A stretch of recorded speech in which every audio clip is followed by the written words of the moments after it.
په بلخ ولایت کې د تختپل د اوبو رسونې ستره شبکه له جوړېدو وروسته ګټې اخیستنې ته وسپارل شوه. په دې اړوند جوړ شوو مراسمو کې ویناوالو د دې مهمې پروژې اهمیت ته په اشارې وویل چې د یادې شبکې په پرانیستلو سره به د 10,000 کورنیو ترڅنګ د بلخ پوهنتون څه باندې 10,000 محصلین هم د څښاک پاکو اوبو ته لاسرسی ومومي. دا پروژه د هېواد د اوبو او انرژۍ وزارت له پراختیایي بودیجې څخه د 258 میلیون افغانیو په لګښت جوړه شوې ده چې ورسره به په دغه سیمه کې زرګونه کورنۍ له صحي او دوامداره اوبو څخه برخمنې شي. د کورونو په لحاظ باندې 10,000 کورنۍ چې تقریبا د 1 لک نه ډېر خلک کېږي او د پوهنتون ساحه او د هغې ټول محصلین چې د 10,000 نه بهر دي دې ټولو ته به د پاکو اوبو لاسرسی وشي.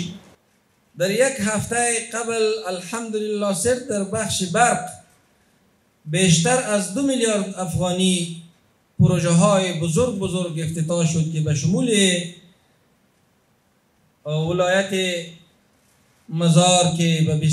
به هزینه 28 میلیون دلار یک پاور پلنت سولری بسیار کلان که 40 میگاوات برق ایسی و 44 میگاوات دیسی را تولید کرده میتواند به خاطر مردم این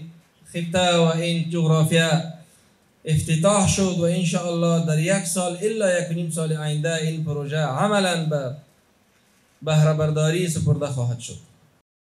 د بلخ ولایت مرستیال والي د ورته پراختیایي پروژو پلي کول د بلخ د سیمهییزې ادارې او په ټوله کې د اسلامي امارت له ژمنو څخه ګڼي او د دغه ډول لاسته راوړنو ته په اشارې ټینګار وکړ چې دا پروژه د ښاري زیربناو د ښه کولو او د خلکو د ژوند د کیفیت لوړولو لپاره د پراختیایي پروګرامونو یوه برخه ده. اداره محلی بلخ برای فراهمسازی خدمات بهتر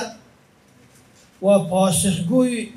به نیازهای مردم هست و تلاش داریم که تنها به استفاده درست از امکانات قدم به قدم به سوی توسعه و رفاه بیشتر حرکت کنیم.